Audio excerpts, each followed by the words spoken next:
let's talk about New Year's resolutions. Ayelet's New Year's resolution was to get a proper internet in her place. And as you can see right now, it's working great. Yeah, don't hold your breath on that one because I just asked my husband before we started if he fixed it and he said no. But that wasn't my New Year's resolution. It was, didn't I tell you what it was? I forgot. Tell me again. I made my tagline for this year, you don't have to choose between love and money, because I am set this year on, really prioritizing both relationships as well as, my career. I love it. I've made my New Year resolution to double down on mastering AI tooling, specifically Clay. And I've been doing nothing but deep diving in Clay for the last few weeks. What's your New Year's resolution, Travis? What were you doing? So mine was to delegate more this year. It's a very business focused, but it's also personal focused as well. So I enjoy renovating, building. I built a dining table for Thanksgiving, but I can't do as much as I'd like to. So I like doing a lot of things, but I need to let go more.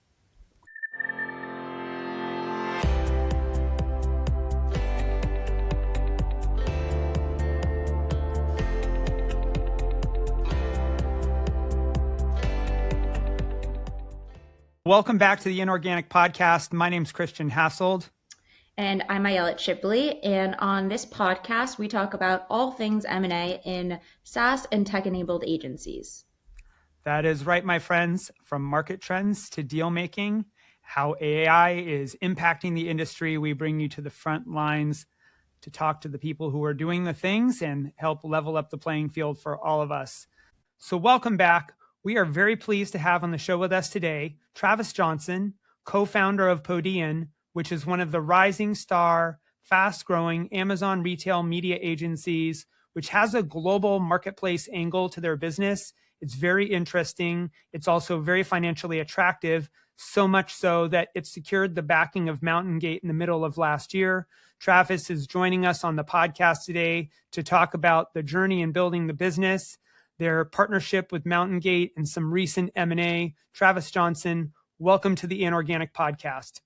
Thank you for having me. Exciting to dive into this and give you my 2 cents worth across a variety of topics that we'll go through. It might be 2 cents. It could be a nickel. We'll see. Maybe before we get underway, it'd be great to just get a little bit of background on yourself, the origin of Podean, how that kind of came together, just as some background for the audience. Yeah, sure. So I do have an Australian accent. However, I've lived in New York for about 11 years or so and an agency guy through and through. So I started my career at Omnicom. Then I actually went publisher side for a little while. Been 13 years at IPG, a couple of years at Dentsu, and then started my own thing. But I did that with Mark Power, who I met at IPG when we were running both the mobile and the innovation agencies within the group before IP decided to collapse all of those into one single group, and happened to lose all of our clients along the way. But fortunately, Mark and I had departed by that stage. So, the origins of the business really is when we were working for the big holding companies, we saw the level of resourcing and data and sophistication and broader marketing and depth of content and social and all of these capabilities. But we also saw the silos that those businesses were in that really stopped them being able to be dynamic and nimble and answer things quickly or in a really integrated way. And then at the other end of the spectrum, as we looked at marketplaces and what we saw as a growing opportunity in marketing, we saw the couple of dudes that left Amazon Search and started up an agency, but we saw that they were getting some traction, but they really only knew the Amazon world. They really only knew search. And so we saw that there was some white space in between to take the sophistication, the marketing lens, understanding where Amazon and marketplaces fit into marketing rather than just thinking that they're the center of the universe and nothing else matters.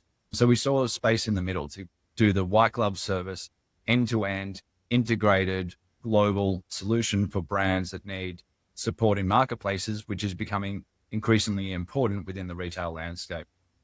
Really interesting in there. And I want to kind of dive into, obviously, the history of Podean and where, you guys have come to, and obviously the big news that has hit our channels in the last few months as well. But before we do that, I would love to just hear kind of an overview the market from your perspective in terms of retail media and where we sit today before we kind of work backwards? I mean, you see a lot of headlines all the time about retail media, the growth, the new features, the Walmart's adding, what Target and Roundel are doing in this space, what Mercado Libre, Lazada.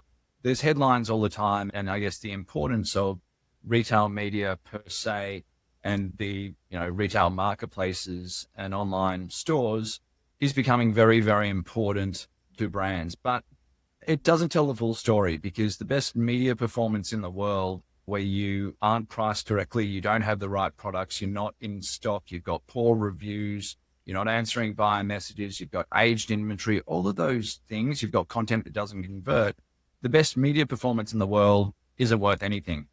So really, the headlines around retail media is bringing attention to this space, but it's a good thing for us that many of our competitors are focusing solely on retail media and aren't really fixing and optimizing for the bigger picture, because somebody else is doing the retail operations, somebody else is doing the content, somebody else is doing the customer experience. So for us to do it all under one roof gives us quite an advantage. So you'll see a lot of headlines. There's a lot of effort and tools and tech and the impact of AI on this sector.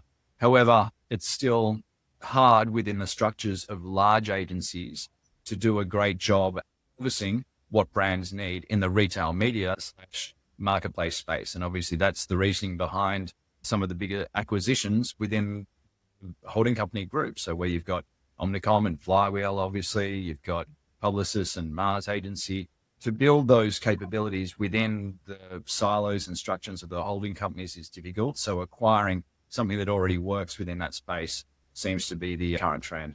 I love that you just called that out. This is a really important distinction, and something we need to punctuate from the introduction, I yell it, is Travis and Mark are ex-IPG.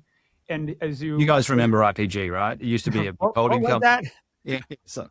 And I noticed the same pattern with the founders of Giant Spoon that W Promote acquired, which is that these founders find their way into large holdcos. They want to do out-of-box thinking. They want to move faster. They see clients demanding innovation, and it's really hard to be able to innovate inside of a really large company. I mean, this is the innovator's dilemma that Clayton Christensen talks about. And so, what happens is they break out of the Holdco and they start their own shop where they can do exactly what the client is asking. Go faster, cover all the bases for us. I'm interested in your perspective on how you kind of see the more global market, because Podean, as we'll get into in a little bit, you're actually one of the few truly global businesses that is not operating inside of a Holdco. How do you think about, the shaping up the market, working back from the customer's needs? And again, when I look at our holding company history or heritage, a lot of global brands want consistency between markets. They want to be efficient with the way they work. They don't want to have to brief 5 different agencies in 5 different countries and get slightly different content, creative, media strategy, whatever it might be, in those 5 different places. So they want to be efficient. They want to be consistent. They want to have greater control. They also want a better deal out of it. I dare say that there's also efficiencies on the agency side if you were servicing 5 markets versus 5 individual agency relationships. So it's a need for bigger brands. And our business is not based on resellers or brands that are just importing straight from China or anything like that. We only work with the bigger brands. So whether it's Colgate, Under Armour, DeLonghi, Shark Ninja, Elf Beauty, Beiersdorf, Revolution Beauty, London Town, Danone, AB InBev, Hugo Boss. I could go on and on with all of the high level and enterprise grade brands that we work with, and they want those solutions. So from the start with our business, we went global when, if you were to just go after the dollars, you'd say, look, the US is the biggest opportunity. It's where we can get the most traction. Whereas we looked longer term. So we expanded globally very quickly, which, having created the business in 2018, 2019, when a pandemic comes around and you can't travel much, trying to set up office in the Middle East and teams and all of the bureaucracy that's involved there and trying to do that remotely is a challenge I don't need to ever repeat. But we've got teams now on the ground, UK, Europe, Canada, US, Mexico, Brazil, Saudi, Turkey, Dubai, across Asia, Australia. I don't think I missed anybody. So, we saw that putting a footprint is really important because of the prevalence of the growth of Amazon into new markets, 20 something markets. We need to be on the ground and able to service them because our clients require it, but also the breadth of marketplaces. So we're now servicing clients on 115 or 120 marketplaces on a global basis. So Mercado Livre, Liverpool, Lazada, eBay, you name it. We're working with brands on all of those different marketplaces because that's where the consumers are going. So ultimately, we're shaping our business around consumers, which leads to changes in consumer behavior and where brands need to shift. So over the last 4 or so years, we've made a big play into the social commerce space. Our brand and business around that is called Livecraft, and it's really about helping brands capture the social commerce opportunity. So it's something that we started early days with Amazon Live. We were more into the Twitch space. And then recently, obviously, the big gorilla there is TikTok Shop. So we've leaned heavily into that, and we manage PepsiCo and all of their brands in social commerce, for example. So, our business is shaped by our customers' needs, which tend to be more strategic, higher end, white glove service, integrated, global, breadth of marketplaces, and innovation as it comes to things like social commerce and consumer shifts. I mean, you guys are clearly crushing it, right? And taking into consideration everyone's needs right now. So, from where you sit, what do you think based off whose lunch are you guys eating right now? We're seeing a lot of change with big brands that are not getting what they need from their holding companies for kind of the reasons that I talked about earlier. They're just not finding those integrated solutions. Again, as I mentioned with, Omnicom and the flywheel play and Publicis and Mars, they're better at this space. But then we also understand there's going to be a push for Omnicom and IPG to get the flywheel business to really double down on the clients that are most important to that holding company. And that may mean that some of the flywheel clients that they've worked with over time may not be getting the attention that they are used to. And that opens up an opportunity for us. So while there are capabilities and better capabilities within the holding companies, or at least a couple of them, we're still seeing fallout from them. So the answer to your question is it's mostly holding companies not being able to give the servicing and rigor to brands that we're winning those large brands from. They're seeing things under too much of a retail media lens and not under the holistic needs as to what it takes to be successful as either a vendor or a seller on all of these marketplaces and online retailers. Your proposition was compelling enough to attract a lot of interest. Mountaingate and you and Mark entered into a partnership earlier last year. Tell us about that journey. Before we get into Mountaingate specifically, how did you make the decision to say, we want a capital partner of some kind, we want to do more? How were you and Mark thinking about it? What got you to the point that you decided you wanted to have a partner? So we were always open for a conversation, and coming from the holding company world, after we started to get traction, after we had a global footprint, after we won some Amazon awards and got a few headlines and started to really grow our business and get recognition for it, all of the holding companies had a chat with us, and we're always open to it. And that was kind of the world that we knew and kind of what we expected. We actually came close to selling the business about a year in before we'd raised an invoice over $10,000. So that was actually hilarious. And that's a story for over a beer one time. But we did the deal, or the framing of a deal, in Cannes one year. And we, again, almost sold the business before starting the business. But then we'd always have these conversations, whether it's holding companies, whether it's the next tier down, whether it's, the tier that it's annuity or a W promote and those sort of agencies, or an MPG fall into. We'd always have that conversation. But what happened more over the last few years was the private equity companies. And that's not a world that I'd come from or known that well.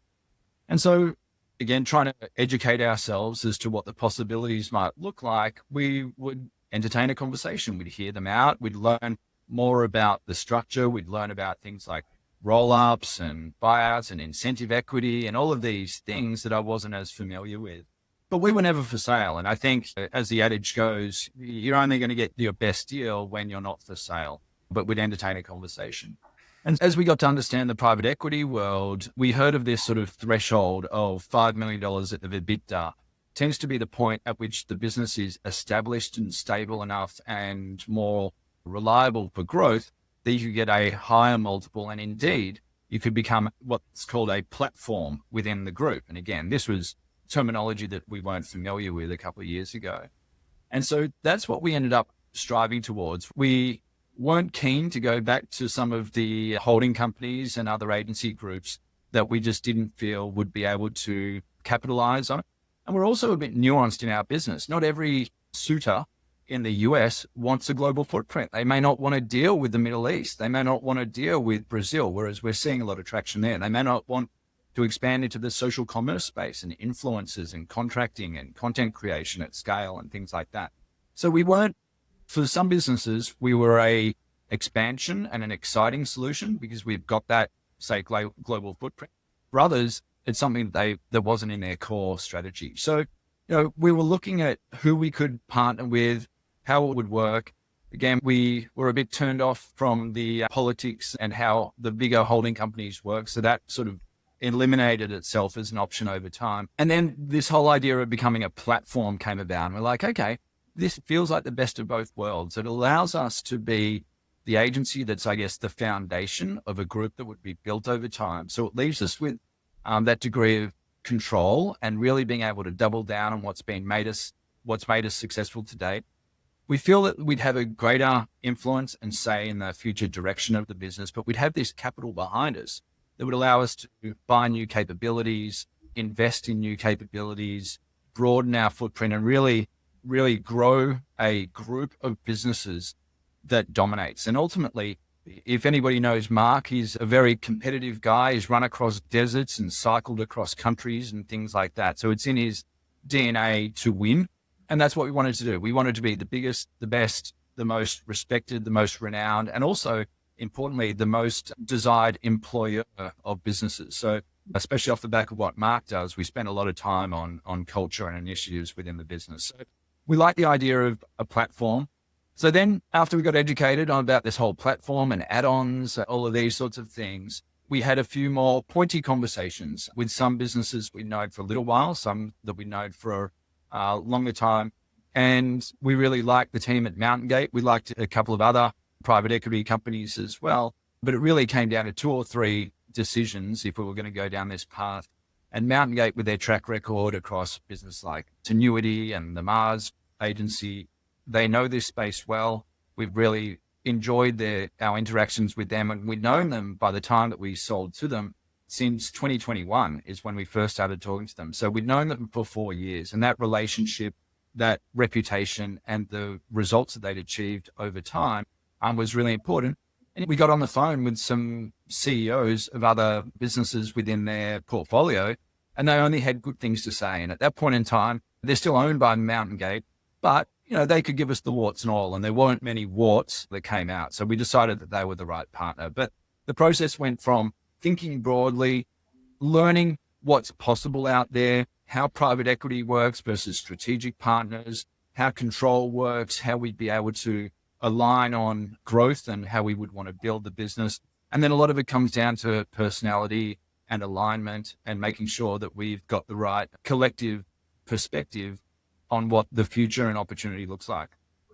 I want to kind of tie it back to how other founders that are going through this process can really be thinking about this, because when it comes to starting to say, okay, I'm at the size and scale that I could be a platform and I'm looking at potential capital partners, when you said that, obviously it's great that you were able to go and talk to these other CEOs, and that's a pretty common process, but what were you looking to hear from them that said, okay, this sounds right? We wanted to understand, how does control and decisioning work? So yes, a capital partner may say, yeah, of course, we'll be involved in the decisions. It's still, you're a big shareholder and stakeholder in the future of the business, and all of those sorts of things you'd expect them to say. But we just wondered, how does that actually shake out on a day-to-day basis? What's the degree of, I'd expect, and I haven't been disappointed with the degree of oversight and, reporting and all of that stuff. We've got to be a more grown-up business than we were a couple of years ago. That rigor is welcome and it needed to come, and now it's forced upon us, so to speak. But it was really about the day-to-day decisioning, coming up with a strategic roadmap. How much would our opinion and perspective truly be taken into account versus what they're saying? And so for us, that was the main thing about what's the power play or mandate on decisions. And the answer in our experience to date has been, they will bring opportunities. We have quite an aggressive expansion and acquisition plan that we're putting into place right now, but we've got the right to veto. And if it doesn't feel right for us, if the business that they've suggested, even if it's ticks all the boxes on all of the financials and everything else that we need, and it's a great strategic partner, if we don't feel that we'd have a great alignment with the leaders and others within that business, if we feel that it's not going to really stick to our strategic roadmap and be in the order and priority of which we need, and if we take on another business, it takes effort from especially the leadership of us. And so it takes us away from other things that we could be doing, whether it's spending time with clients or developing our products and services. So we need to be very mindful of how many units of energy we can put into other things. And again, the main thing that we wanted to hear is how much truly would our voice matter? What is the dictate versus discuss? Those things were the most important elements that we wanted out of a working relationship. What was the one point of potential friction? Was there any kind of gave you some pause and required some extra time for you and Mark to align? Not really. This is a bit of a rare situation in that we'd known them for 4 years. We'd sort of had proposals and discussions. So as we got to the finish line on August 4th, 2025, there weren't a lot of surprises. Well, there weren't any surprises because we kind of worked through it along the way. One of the areas that I thought was interesting was just around the variability of valuation and how banks need to lock in a number. And if it's plus or minus a bit in terms of, say, our EBITDA going into it, I thought that the formula would carry up until the last minute, but no, there's a bit of planning and a bit of locking in that needs to happen ahead of time. So there's still a bit of variability in the number that you need to hit, plus or minus, whereas I thought it was going to be sort of valued on the final cent that was earned during that period. So I think the mechanism around the valuation, understanding banks and lenders and locking in money and the equity from the equity holders within Mountaingate versus what's actually borrowed, that bit I didn't know as much about. So I actually read a few books about one, I think was called the Private Equity Playbook, maybe, that really educated me in this space. So, to your question on advice, I think reading up as much as you can on how private equity works is really valuable as you get towards the point at which you might want to make a decision or go down this path. There's a bit of complexity to it that I, as an agency owner and agency guy over the years, just wasn't as familiar with. One other question I have is, it's no secret that you had your choice of PE partner or strategic acquirer. And, the strategic acquirer model is some cash, some roll, some earn out.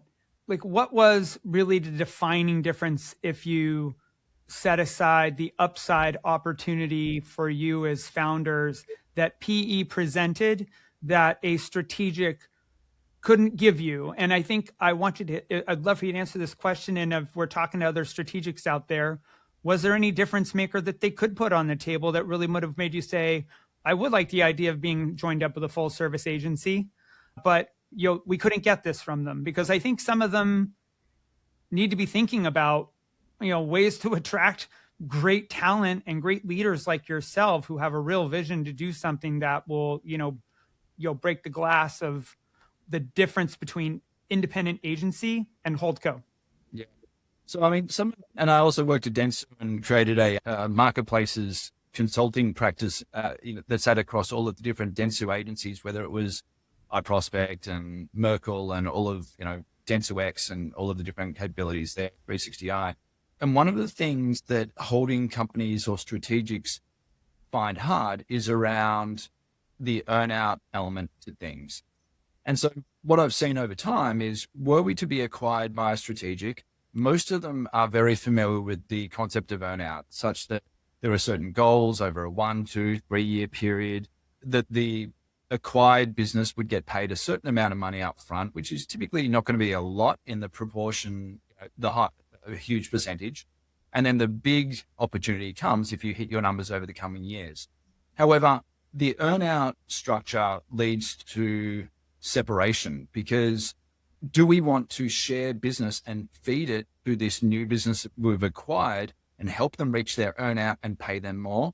Well, that's a decision that you shouldn't have to make. The idea is that you integrate them in. And if there are businesses or clients within, let's call it the media agency, you should be introducing them to the marketplaces agency if that's a need that they have. And it shouldn't take into consideration, but are we just going to help them with their earnout?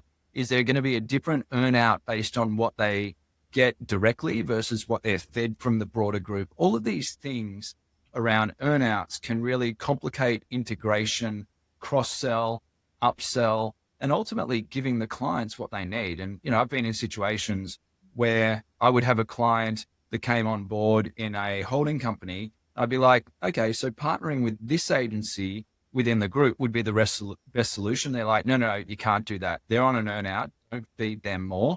Partner with this other agency. And I was like, okay, but they're not the best solution for the client. They're like, no, this is what we need to do.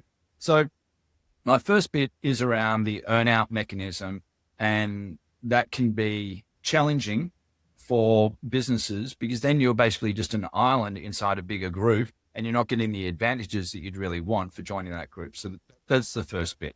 And the dollars tend to influence behavior. You might then be running your business very lean across those few years, not necessarily looking after your employees the way you need to because you're worried about your own earnout and all of those sorts of things. It can breed bad behavior that is kind of counterproductive. And then it all gets normalized once the earnout is over, and then the profit may not be there. So it's a challenging one when it comes to the commercial model. The second bit is just around decisioning, power, and overlap. And so again, I've been in situations with holding companies where I was running a mobile agency at IPG, and I was like, okay, so we're running mobile media for lots of our clients. We really need to do mobile DSP. And this is going back a long time, the idea of mobile DSP being separate to the rest and things like that. Cast your mind back.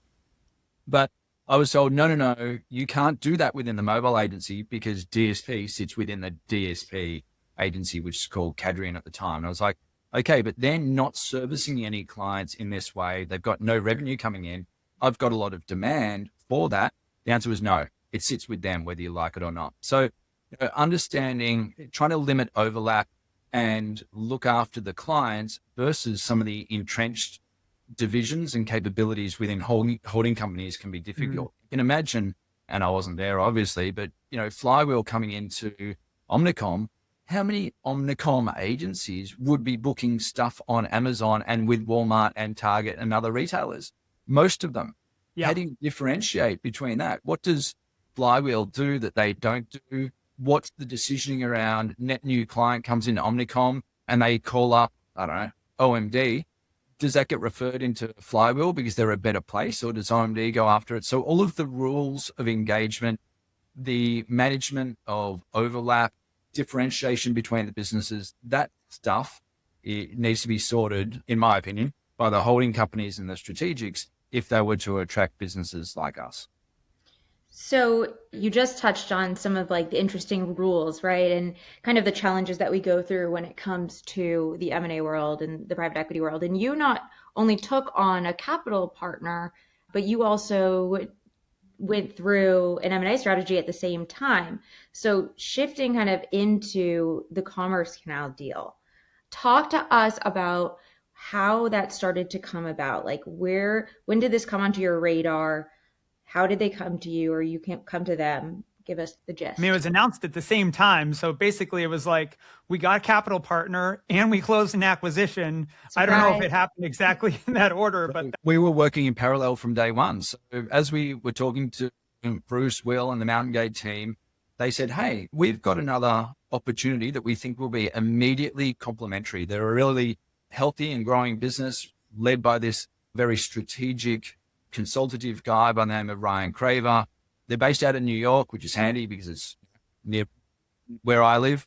We should get to know them. And as we got to know them, we're like, okay, they have very deep skills in retail operations. And our teams have been doing that, whether it's replenishment and forecasting, things like that. But they're going to the point of telling their clients what products to make. They're telling their clients what to produce out of the factory a year in advance by particular SKUs and types and colors and sizes. And they had a lot of experience in the apparel world. They're saying to their clients, instead of making your product in China, sending it on a boat that goes via, and I'm making this up, Singapore, and then onto West Coast America, we actually think that a better logistics solution is to go via Vietnam and send it here and use a boat that goes at this speed and costs less. And all of this stuff and all of this rigor around both production, logistics, supply chain, that Podean wasn't in our DNA. We were very much of the integrated marketing, advertising, content, customer experience side of things. So you can see how complementary those businesses would be. And Ryan had a profitable, growing business with a great office and brands from Fruit of the Loom to London Town through to almost any apparel brand that you'd find in any store. And so, they brought it to the table and were like, let's just focus on us for now. But then as we got to know Ryan and the business, we could just see how complementary it could be. So we did both of the deals in parallel. And you're right, it was all announced in the one press release and all done on the same transaction on the same day, being August the 4th. Have you put the two businesses together formally, or are you kind of like running them and figuring out how to bring things together? How are you doing the integration? So everybody went onto the same HR system, which is a big change as of the start of December. And so again, we closed August. We did a lot of team alignment. So for example, the people within the legacy Commerce Canal business that were working in media quickly folded into the broader media team. We were also able to integrate the content team. So a lot of it we're able to do. And we're currently bringing the account teams closer together. There's always going to be more stuff to do, but we're just about done. But I think the HR and benefits sort of line in the sand is really when the integration is mostly complete. And that was, as I said, 1st of December. So we were separate for August, September, October, November. So separate for sort of 4 months and then very integrated by month 5. Did Mountaingate resource you with PMI talent or people to kind of help you through this, or how have you been navigating the integration process? I mean, fortunately, they've got some great playbooks. Again, if you look at the businesses that they've been part of, especially in the marketing space, they know what they're doing. They've done it before. So they're like, okay, here are the different tracks. They've got really good consulting partners as well. So let's call it a CAC within the insurance and benefits space. We've got Ide Bailey in the finance space. We've got Kirkland and Ellis in the legal space. Those guys, they've been around for a while. So, they've got great partners. They've got great playbooks. And they were like, you need a person in your business that can do A, B, C, D, and E. And so we found and identified that person. We did the same thing on Commerce Canal. We set up, trackers where Mountaingate were contributors towards it as well. So they've got the playbook, but they're also pretty hands-on with the support themselves. A lot of advice there, and touch wood, it's been very seamless. I think even Mountaingate were expecting it to take a bigger toll and be a heavier lift than what we've seen. And maybe that's testament to those that have been leading this, but it's been pretty quick and seamless. Was there anything that you guys disagreed on with Mountaingate in terms of integration?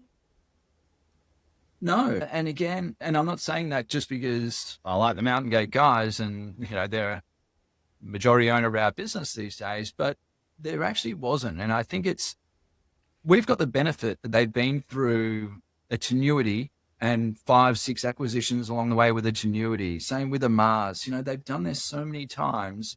There might have been a couple of nuances, but nothing that I can recall. There were no showstoppers, no arguments, no issues. And I think also Ryan as an individual is very open to changing things if it's for the betterment of his clients and staff and the broader business. I can imagine that given a different personality that's like, it's my way or the highway and I've established this and I don't want to change, I could imagine that it could be challenging. But the combination of Ryan and the Commerce Canal leadership with Mountaingate's, I guess, playbook and openness, it'd be more interesting if I could give you some issues. I just can't think of any. Christian and I have definitely seen our challenges as we go through the deal process. When you were going through the diligence process, were you surprised by anything? Were you challenged by anything? The diligence process is not fun. And so if anybody tells you otherwise, they're liars. And so we went through a process many years ago where we got close to actually being acquired by a strategic, and we were going through diligence. And that was about 6 months of paperwork and spreadsheets and explanations and things like that. And what it did was it really took our eye off the ball of running the business. And when that didn't go through, and there's many good reasons, and we're happy that it didn't in hindsight, we realized the impact that it actually had on our revenue and how we were managing our teams and growth and the attention that we were given and all the rest of it. It really took our eye off the ball. And so this time around, we learned from that. And so actually something that I could have covered earlier is, as we were talking to different private equity firms and fielding their calls, we put together a one-pager and said, this is us. This is how big we are. This is what we've got. This is how we treat our talent. We have flexible working arrangements. We've got a work from anywhere policy, all of these things. So we put together a one-pager that if anybody was to come to us, we'd say, you have to agree to this one-pager before we get into the numbers. Whereas first time around, we were hell-bent on getting all of the numbers right and worrying about that and doing culture last. Whereas culture, one of the challenges that we had with the first time round was work from anywhere. Well, we've got offices here, here, and here. Your team needs to come into the office. And we're like, our team's not near your office. So does that mean that there's an exception to this? Or alternatively, you want us to fire the people that aren't near the office and employ people near your office? That wouldn't make sense. That would upset the people, that would lose the clients, all the rest of it. You need to all now operate off max. That's what our company does. Really? You want everybody to operate off max that are both more expensive, less familiar, whatever, because that's the policy. But what if people prefer a different device? All of these nitty gritty things became the deal breakers. So we put them up front. And so we knew around culture, we knew around ways of working, the client profiles that we would have, our geographic footprint, why we're in the Middle East and what the long-term goal is there, all of this stuff.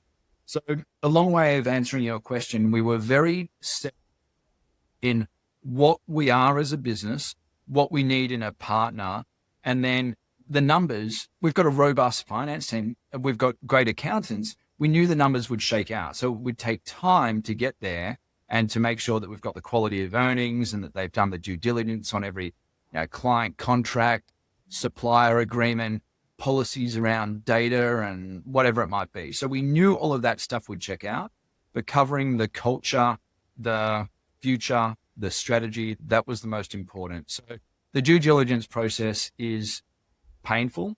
The more you can tidy up your finances, be audited, make sure that there's no holes in your business, the smoother it will be, but it's still very robust. I mean, they're spending a lot of money to buy a business, and they want to make sure that business is sound and growing, doesn't have any pending lawsuits or litigation or compliance issues or unhappy customers. There's a lot of detail to go into when you're spending quite a lot of money from both your investors and a bank. So having your numbers sorted, being clear on who you are, what you need, involving a limited group of people, because you don't want everybody to either get excited or scared by the prospect. So having a limited group of people that can work through the due diligence and acquisition process is important also.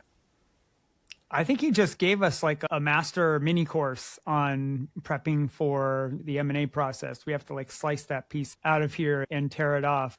All right, cool. This has been really helpful. I want to take us kind of towards the round down here. We wouldn't be having any fun talking about a modern agency in the current era without asking you how you are using AI as in a day-to-day practice in the business, maybe the 2 or 3 ways that AI is ultimately being leveraged to benefit how you serve clients or run your business more efficiently. Yeah. So look, I've been around long enough that I've seen lots of new innovations within the industry, and I always take everything with a grain of salt. Web3 was the big thing, and immersive worlds was that 2 years ago, and everybody needed their own world for brands and consumers to engage in and the rest of it. And we know what happened to the NFTs and Web3. It kind of, dissipated, if you could call it that.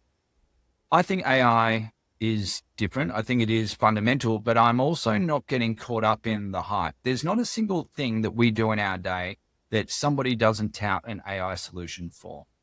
So I look at AI in our business in a couple of different ways. One, I want to be working with the partners and platforms that are using it to improve the results off the back of it. And everybody will put AI, on their website, but what is the actual machine learning? How are the agents, working? What is the AI component? Don't just give me this includes AI. So I want our partners to be using it to improve the product, the results, the efficiency in their platforms.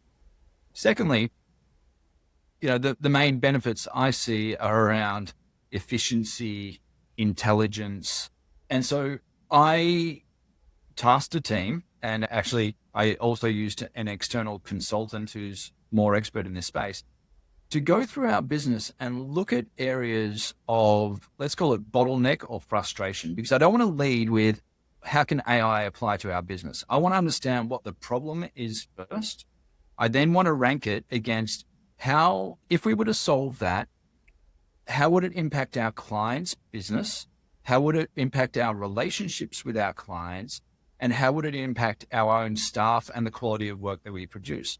So I want to look at our business top down around areas of, let's call it inefficiency or areas that could be improved, but not looking at it as what can AI solve? And so off the back of that, we were then able to say, okay, these are the things that have the biggest opportunity or the biggest frustration in our business. What's the best solve? A solve could actually be creating a shared Google sheet between two different divisions in our business. That's not an AI solution, but it's a solve. It could be communicating in a different way or setting up, a Slack template for a particular task. So that's also not AI driven, but a lot of them are. And a lot of these areas can be AI, can benefit from AI being applied to it. So I wanted to look at our business for areas of opportunity. I wanted then to see how important they were and rank them accordingly, because I think we came up with 130 areas of opportunity within our business. I'm not going to do 130 things and have 130 simultaneous projects. They're not all equal. So we needed a system and a way of ranking what's more important, again, to our clients, to our teams, to the quality of work, to our differentiation as a business. And then we're able to figure out what is the right solution for that. Is it AI or is it not? If it's not, great, let's put something in place. If it's AI, what platforms are most appropriate? Who would do the building? What integration? What drivers are there going to be? What dependencies are there? All of those things. And then we're going to progress 5 AI uses within our business. So I want partners to be using it in a meaningful way rather than just trying to get a headline. I want the why behind what you're doing and what the end state looks like and what the benefits are going to be for me. So I want partners utilizing it where they can. For my own business, I want to understand where my challenges and opportunities are, how we solve it, and if AI is a solution, I then want to progress those projects. So long way of saying, I see it in a couple of different ways. I do think it will be transformative. We're always assessing different capabilities, especially in the creative and content space. Now, if you went back a year ago or even less, and you wanted to generate an image for an Amazon product detail page where you've got somebody holding a mobile phone, more likely than not, they'd have 6 or 7 fingers when you got that image generated. Now, fortunately, they've got 5 fingers. So, we are improving, but are we at the stage where the quality of brands that we service would be satisfied? That's the public representation of their brand with humans or in context or whatever. For the most part, we're not there yet. And then there's obviously the ethics around it as well. So if we're not going to use, and we've got a lot of apparel brands, if we're not going to use human models of different ethnicities, does that mean that we are cutting them short and taking away opportunity and replacing them with computer generated stuff? There's some ethical things around it as well. We were dealing with a camera company. And so they asked us, what's your use of AI? And I said, look, we're very careful. We're very mindful. We want to test, learn, adopt, but always it's going to come down to client preference and comfort around it. And they said, that was a really interesting answer, because we've asked another couple of agencies that same question. And they're like, we're all in on AI and blah, blah, blah. And that is the wrong answer for us. We are about original image generation, and AI is basically the enemy for our business. So suffice to say, understanding a client's level of comfort is the most important. And even within our onboarding and when we're talking to net new clients, it's one of the first things we ask is how they're using it, what their expectations are, and tailoring it around our clients' needs.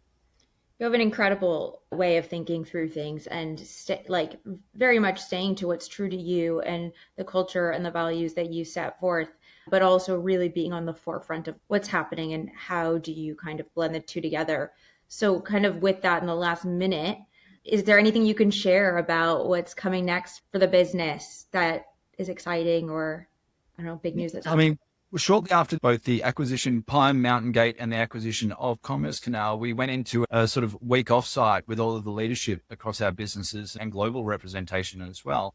And a company called the Winterbury Group, we did some really detailed strategy sessions. And so we mapped out what would it take for us to be the undisputed dominant player within e-commerce and marketplaces globally in 4 or 5 years. And so we're able to really think about that and outline the areas of growth and opportunity, and blending that with our clients' feedback as to where they need support over time. So we're able to identify, you could call them gaps or opportunities within our business, or the building blocks to create this, dominant group. Fortunately, some of those build, some of those buy, and we're very close to a couple of acquisitions over the coming months, certainly over the next year, to fulfill a couple of those opportunities. So that's super exciting. And it's also nice being on the buying side of due diligence rather than on the selling side. It's much nicer over the buying side, a lot less to do. Gives you a little empathy for turning the table, though. Yeah, you certainly do have empathy, and you just, it feels like you're on the witness stand sometimes when you're on the selling side. So that's really nice to see. So there's a couple of businesses that we're really interested in that we hope to announce over the coming months that will really further cement our growth in the space. So that's the most exciting thing for me. And it's not just because of the capabilities, but it's the talent involved in those businesses, the relationships that they have. So it's about the numbers, the numbers need to check out, but, growing your capabilities, growing your footprint, growing your reputation, getting to know new clients and partners and capabilities is exciting, because, that continual growth and personal relationships and getting more out of stellar individuals is kind of what we do in the agency world. So super exciting. I heard more acquisitions to come. Good tease. Very exciting. Love the journey. Congratulations to you and Mark and the Mountaingate team on creating what I think is going to be one of the very respected and recognized global marketplace agencies of record. You're already well on your way. Thank you for joining Ayelet and I on the Inorganic podcast. Thank you, Christian. Thank you, Ayelet. It's been great. And to all our listeners out there, really appreciate you joining us for this episode of the Inorganic podcast. We'll see you next time.